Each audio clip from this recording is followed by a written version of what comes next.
आंदोलकांकडून करण्यात येते। तर पुणे आणि नाशिक या दोन महत्त्वाच्या शहरांना जोडणाऱ्या बहुप्रतीक्षित सेमी हायस्पीड रेल्वेच्या मार्गावरून आता संघर्ष पेटलेला आहे। या रेल्वेचा बदललेला मूळ मार्ग कायम ठेवावा या मागणीसाठी रेल्वे कृती समिती, राष्ट्रवादी शरद पवार पक्ष त्याचबरोबर दोन्ही शिवसेनेने मंचर इथे चक्का जाम आंदोलन केलंय। तर राष्ट्रवादी काँग्रेस स्वतंत्र वेगळे आंदोलन करणार आहे। याच आंदोलनाचा आढावा घेतलाय आमचे प्रतिनिधी सचिन तोडकर यांनी। पुणे नाशिक रेल्वेचा बदललेला मार्ग पुन्हा पूर्ववत करावा आणि जो जुना मार्ग ठरला होता तशाच पद्धतीने पुणे मंचर मार्गे नाशिक अशी रेल्वे करावी यासाठी आता पुणे जिल्ह्याच्या आणि अहिल्यानगर जिल्ह्याच्या विविध भागांमध्ये आज चक्काजाम आंदोलन करण्यात आहे। आपण आता आहोत आंबेगाव तालुक्यातील मंचर या शहरामध्ये आणि मंचर या शहरामध्ये आज दोन आंदोलन होणार आहेत। पहिलं आंदोलन जे आहे आपण या ठिकाणी बघू शकताय, या ठिकाणी राष्ट्रवादी काँग्रेस शरदचंद्र पवार पक्ष आणि दोन्ही शिवसेना यांच्या वतीने आज या ठिकाणी जे आहे हे चक्काजाम आंदोलन करण्यात येत आहे।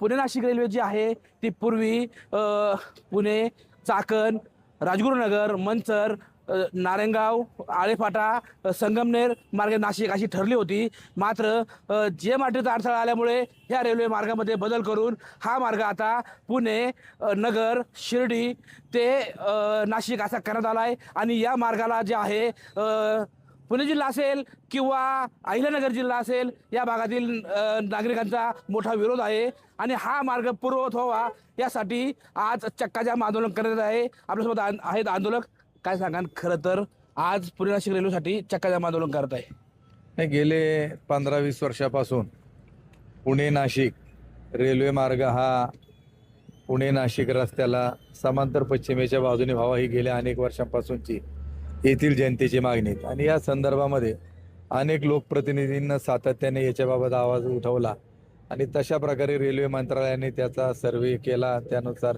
DPR तयार झाला, घोषणा देखील झाली।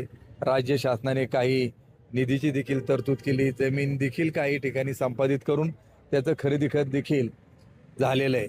आणि असं असताना अचानक ही रेल्वे मार्ग बदलण्यात आला आणि हा इकडचा खेड असेल, आंबेगाव असेल, जुन्नर असेल, संगमनेरचा भाग त्याच्यामधून काढून टाकण्यात आला आणि शिर्डी, नगर, अहिल्यानगर आणि नाशिक अशी कनेक्टिव्हिटी आणि तदनंतर सांगण्यात आलं की चाकणला ती जोडली जाईल, परंतु अजून त्या प्रकल्पाला कुठल्याही प्रकारची सुरुवात झालेली नाही, मूर्त स्वरूप आलेलं नाही। तेव्हा सगळ्या तमाम नागरिकांची मागणी या भागाच्या भवितव्यासाठी कुठल्याही प्रकारे ही रेल्वे झालीच पाहिजे। आणि हे चक्काजाम आंदोलन होत असताना जो पूर्वीचा सरळ मार्ग पुणे नाशिक रेल्वेचा या ठिकाणाहून जाणार आहे, काही लोकांना भूसंपादन झाले, काही लोकांना पैसे बी आलेत, काही लोकांना 8-8 कोटी, 7 कोटी, 5 कोटी, 2 कोटी अशा रकमा बी त्यांच्या खात्यावर जमा झालेल्या आहेत। आणि भूसंपादन बी झाले, सर्वे झालेत। यंत्रणा एवढी 20 वर्ष काम करत होती, त्या यंत्रणेवर सरकारचा पैसा खर्च झाला आहे आणि सरकारचा म्हणण्यापेक्षा आपल्या सर्वसामान्य लोकांचा पैसा खर्च झाला आहे।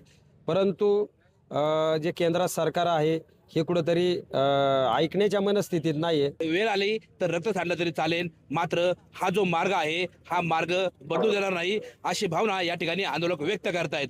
सचिन तोडकर, न्यूज 18 मराठी, मंचर, पुणे।